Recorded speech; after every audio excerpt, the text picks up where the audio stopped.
दोस्तों, अक्सर हम यह सोचते रहते हैं कि मन में उठ रहे सवालों को कैसे शांत करें, बेचैनी को कैसे शांत करें। इस कहानी में मैं आपको ऐसी 4 आदतों के बारे में बताने वाला हूँ जिसे आप अपने जीवन में अपनाकर एक अच्छी ज़िंदगी जी सकते हैं और अच्छे कामों में अपना जीवन व्यतीत कर सकते हैं। अगर आप इस कहानी को शुरू से लेकर अंत तक सुनते हैं तो यहाँ पर बताई गई ये 4 आदतें आपकी पूरी ज़िंदगी को बदल सकती हैं। अगर आप इन 4 आदतों को अपने जीवन में अपना लेते हैं तो फिर आप अपने जीवन को एक खुशहाल ज़िंदगी में बदल देंगे और फिर आपका मन कभी भी बेचैन नहीं होगा, ना ही उदास रहेगा, ना ही बेफजूल के कामों में व्यस्त रहेगा। आइए कहानी को शुरू करते हैं। एक बार की बात है, एक राज्य का एक राजकुमार महात्मा बुद्ध के पास आता है और वह महात्मा बुद्ध से कहता है, आप हमें कहते रहते हैं कि ध्यान करो, लेकिन मेरे लिए ध्यान करना दूर की बात है। मैं कुछ समय के लिए अपनी आंखें बंद करके शांति से बैठ भी नहीं पाता हूँ। मेरा मन इतना बेचैन है कि यह हर समय कुछ न कुछ सोचता रहता है। मैं जब भी ध्यान करने बैठता हूँ तो मेरे अंदर विचारों का तूफान आने लगता है। लोगों के बारे में सोचकर, अपने जीवन की बीती घटनाओं के बारे में और अपने भविष्य के बारे में, और ऐसी ही ना जाने कितने सारे अजीबोगरीब विचार लगातार मेरे मन में आते रहते हैं। मैं इन्हें रोकने की बहुत कोशिश करता हूँ, लेकिन जब मैं इन्हें रोकने में असफल हो जाता हूँ तो मैं ध्यान तोड़कर बैठ जाता हूँ। इतनी बातें कहने के बाद वह महात्मा बुद्ध की ओर देखता है और कहता है, बुद्ध, आप मेरी इस समस्या का कोई समाधान बताइए। बुद्ध ने कहा, मैं क्या समाधान बता सकता हूँ? सोचो, तुम्हारा ही मन है, लेकिन यह तुम्हें कुछ देर तक आंखें बंद करके बैठने भी नहीं देता है। कितना आज़ाद कर रखा है तुमने इसे। राजकुमार ने कहा, बुद्ध, मैंने बहुत सोचा, लेकिन मुझे अपनी इस समस्या का कोई समाधान समझ नहीं आया, इसलिए मैं आपकी शरण में आया हूँ। अब आप ही कोई रास्ता दिखाएं।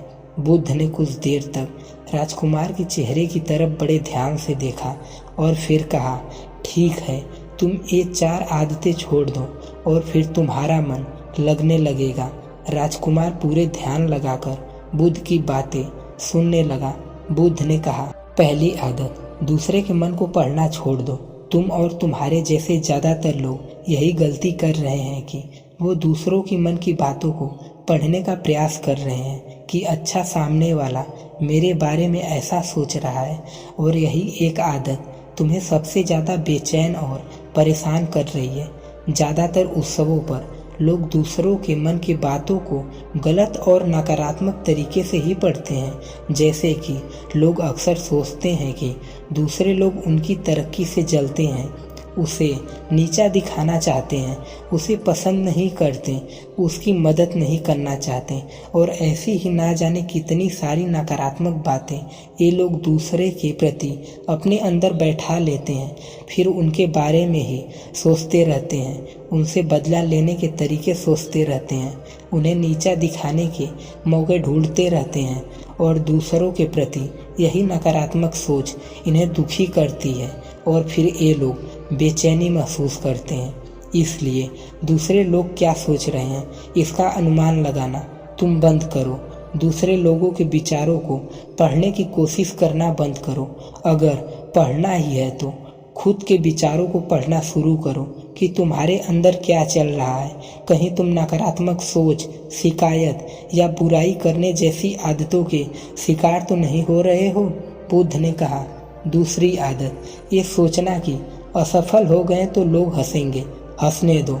लोगों को असफलता पर हंसना तो लोगों का धर्म है, क्योंकि अगर तुम सफल हो जाते हो तो यही तो वो लोग हैं जो तुम्हारी तारीफ करेंगे, तुम्हारा सम्मान करेंगे, तुम पर गर्व करेंगे। अगर तुम अपनी सफल होने पर दूसरों से तारीफ की उम्मीद करते हो तो अपनी असफलता पर उनसे हंसने से तुम्हें दुखी नहीं होना चाहिए।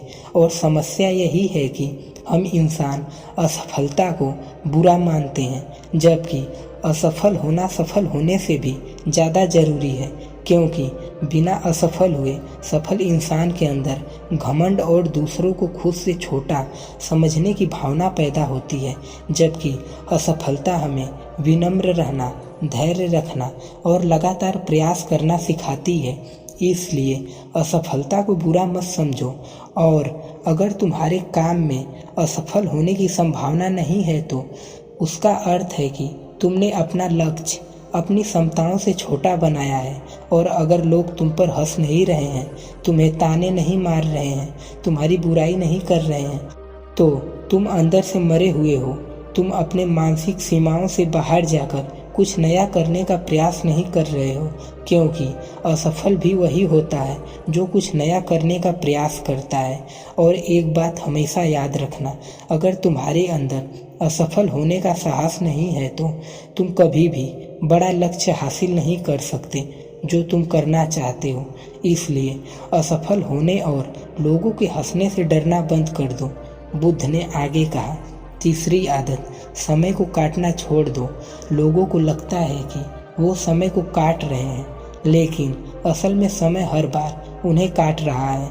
लोगों के द्वारा समय को व्यर्थ के कामों में बर्बाद करने का केवल एक ही कारण है, और वह यह है कि उन्हें लगता है कि उनके पास बहुत समय है, जबकि सच्चाई यह नहीं है, क्योंकि उनसे पहले भी जो लोग थे उन्हें भी यही लगता था कि उनके पास बहुत समय है, लेकिन उन्हें पता नहीं चल पाया कि कब समय बीत गया और उनका बुलावा आ गया। और जब उन्हें अपनी गलती का एहसास हुआ तब तक समय उनके हाथ से निकल चुका था। बस पश्चाताप रह गया था कि सारा जीवन व्यर्थ के कामों में बर्बाद कर दिया।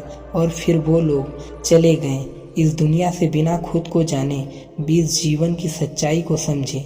इसलिए जब तक यह जीवन है, इसे अच्छे कामों में लगाओ, खुद को जानने में, दूसरों की मदद करने में, लोगों को सही राह दिखाने में, मानवता के कल्याण में। और दूसरी बात, समय को बर्बाद करने से आज तक किसी को खुशी नहीं मिली है।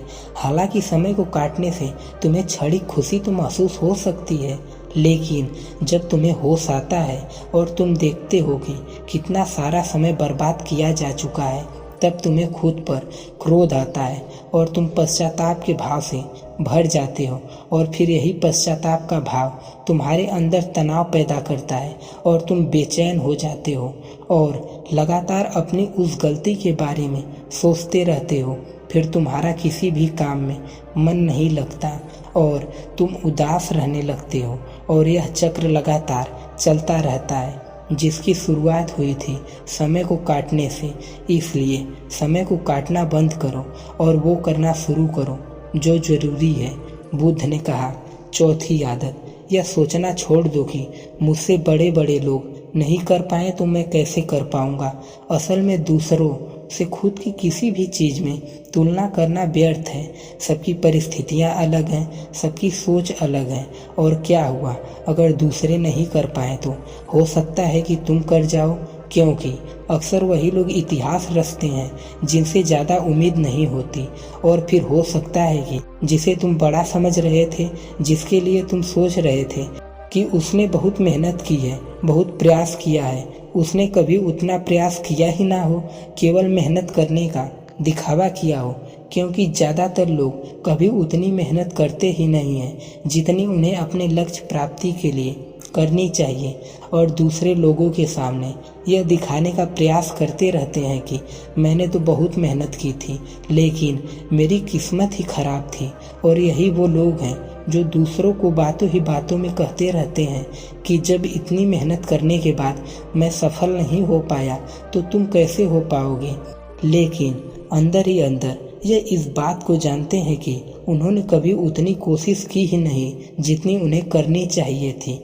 ये बस दूसरों की नज़रों में अपनी इज्जत बचाने के लिए और इस डर से कि कहीं दूसरा व्यक्ति उनसे आगे न निकल जाए, या अपने अधूरे प्रयास से घबराते रहते हैं और दूसरों को डराते रहते हैं कि जब मैं नहीं कर पाया तो तुम कैसे कर पाओगे। इसलिए किसी दूसरे असफल व्यक्ति को देखकर यह सोचना छोड़ दो कि तुम सफल नहीं हो पाओगे। तुम बस अपना सर्वश्रेष्ठ प्रयास करो और बाकी सब समय पर छोड़ दो। बुद्ध ने आगे कहा, अगर तुमने ये 4 आदतें छोड़ दी तो तुम्हारा मन एकदम शांत हो जाएगा और फिर तुम जहाँ चाहे वहाँ अपना मन लगा सकते हो। इतना कहकर बुद्ध मौन हो गए और राजकुमार को भी अब समझ में आ चुका था कि उसे क्या करना है। उसने मन ही मन उन 4 आदतों को छोड़ने का निश्चय किया और बुद्ध का धन्यवाद कर वहाँ से चला गया। दोस्तों, आइए समराइज कर लेते हैं कि हमने इस कहानी से क्या सीखा। हमें यह नहीं सोचना चाहिए कि लोग मेरे बारे में क्या सोच रहे हैं। अगर मैं कोई काम करता हूँ तो लोग उस काम को लेकर हंसेंगे। इसके अलावा हमें अपना व्यर्थ ही समय बर्बाद नहीं करना चाहिए। इसके अलावा हमें कभी भी यह नहीं सोचना चाहिए कि अगर किसी व्यक्ति से कोई काम नहीं हो पाया तो मैं उसे नहीं कर पाऊंगा। अगर दोस्तों आप मेहनत से किसी भी काम को करते हैं तो कोई भी काम छोटा या बड़ा नहीं होता, एक न एक दिन सफलता अवश्य मिलेगी। अगर आपको इस बौद्ध भिक्षुक की कहानी अच्छी लगी हो तो वीडियो को लाइक करके चैनल को सब्सक्राइब जरूर कर लें, ताकि हमारी हर एक ऐसी ही नई वीडियो सबसे पहले आप तक पहुंच सके। धन्यवाद।